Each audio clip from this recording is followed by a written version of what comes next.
And I'd like to just bring the conversation back to the elections for a moment. Professor Sadri mentioned that Iranians learned from the last revolution, and so the revolutionary spirit is no longer. And also everyone has touched on the fact that the percentages of participation in the elections might be inflated. I'd like to relate that, if possible, to the young generation in Iran, the new generation as they kind of call themselves. And are there statistics, or have any of you experienced with interviews while you're there?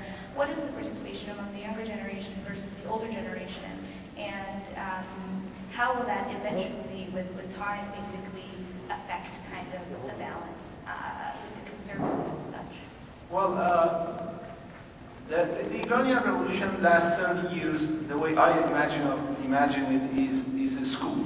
It's a school with a hugely inflated cost. So Iranians have paid a lot for this revolution, but there are a lot of lessons learned, and this collective learning is something that is going on throughout the whole last 30 years. So one of the aspects of this learning is that this huge political desire to overturn the entire political system and create heaven on earth is basically foolhardy, and the present generation are very critical of their parents to bring upon this Iranian nation this revolution. So one of the things that you see in Iran is generally speaking a lack of interest in politics. And that is kind of not very different from what I see among my students in American liberal arts colleges. There is a radical lack of interest in politics, but it doesn't mean that they are, the lack of interest is direct participation in politics. The young people, their passive expectations are that they want to be normal, they want to have private sphere, they want to be a nation among nations, they want to be able to travel, and all of those demands are basically wind in the sails of reformers. Reformers, if they are smart, they can really harness that. If they are not, the young people will join the people who don't vote. And of course, this is also the consequence of draconian measures of the right wing, who didn't play fair when Khatami, the reformers, were in power, and now they are not playing fair, both by disqualifications and by considerable cheating in the elections. I come from Chicago. It's kind of the Chicago elections in a lot of these places. So the situation is one that the young people are really feeling increasingly alienated, and this alienation could be harnessed, but again, it could lead to the legitimation crisis that I see in the future. I spoke to quite a few youth in Iran this trip during the election, and also during my previous visit, which is the 29th anniversary of the revolution, which is on February 11th, so just a few weeks before the actual vote. And it was extraordinary to find, I think that Ahmad is right in describing the formative experience for many of these people who were very much engaged politically during the Khatami era. I mean, these are people who were, young people were the ones who were the soldiers of the reform movement. They were the ones who had the highest hopes. They were the ones who basically felt that change was achievable, and by and large, many were willing to accept that under the Islamic system as it stood, that change would be able to happen inside and within that system. And I think that one of the reasons why we see so much disillusionment now is precisely because of the collapse of the reform movement, the fact that the conservatives, who were not playing fair at that time, were playing by the rules. Of course, they're continuing not to. And I spoke to many, many young people who felt that they really had no future, in the sense that unemployment was so high, inflation was bad. What it meant was they withdrew themselves completely from politics and just found other parallel lives and parallel existences in which to exercise themselves. Now, that's not to say that every young person I spoke to felt that way. I also spoke to young people who were determined to vote because they were determined not to allow the conservatives to just have the run of the place, in the sense that not just to give away the election. They recognized that by not participating, that you are ceding the election to people who you may not want.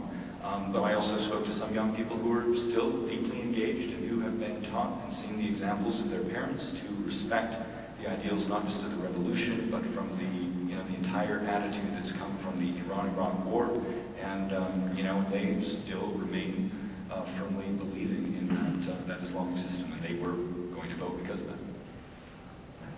Just quickly, the Conservatives, after the Khatami landslide win in 1997, increased the voting age from 15 to 18, in part to blunt the youth vote.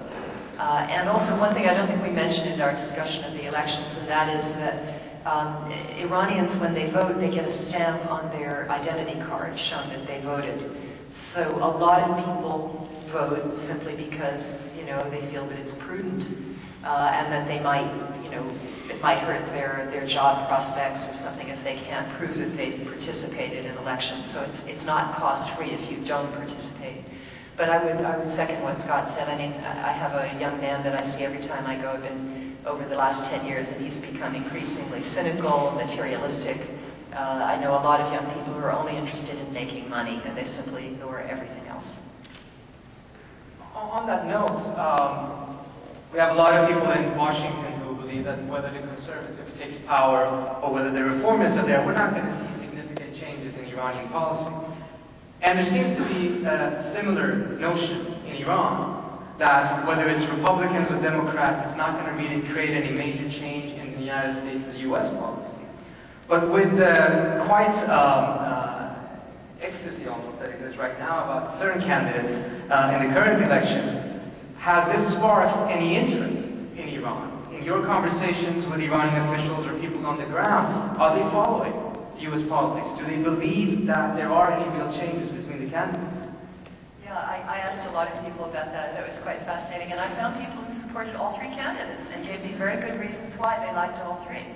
Obviously Obama, because he supports talks with Iran without conditions. A lot of people remembered Bill Clinton fondly and admired Hillary. And then I met Iranians who liked McCain. Some of them said it was good that he was tough because that would force their government to behave better. And others said, well, Republicans are traditionally better toward Iran than Democrats are. So you found all three opinions. It was fascinating. I don't know if you found the same.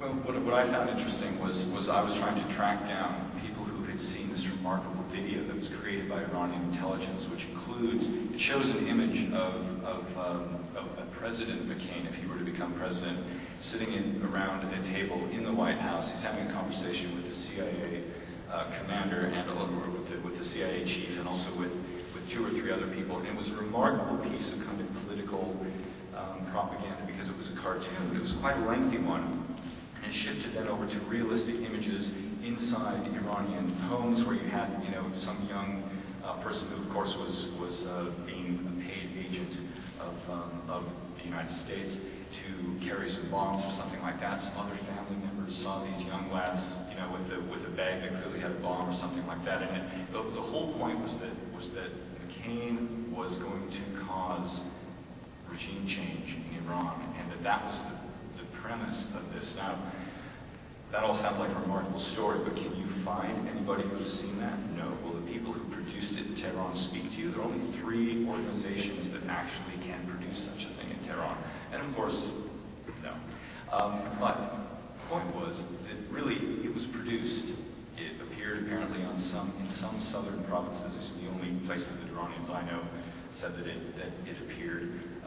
But what impact did it have? Probably almost nothing. But a lot of work went into it by someone putting it together. But anyway, that's how they associated McCain. Yeah, but in the New Year's supplement to the Ahmad newspaper, there was a glowing story about John McCain, all about his war record and how brave he was, and it ended by saying, well, he's probably too old to be elected president, but it was absolutely glowing, so you figure it out.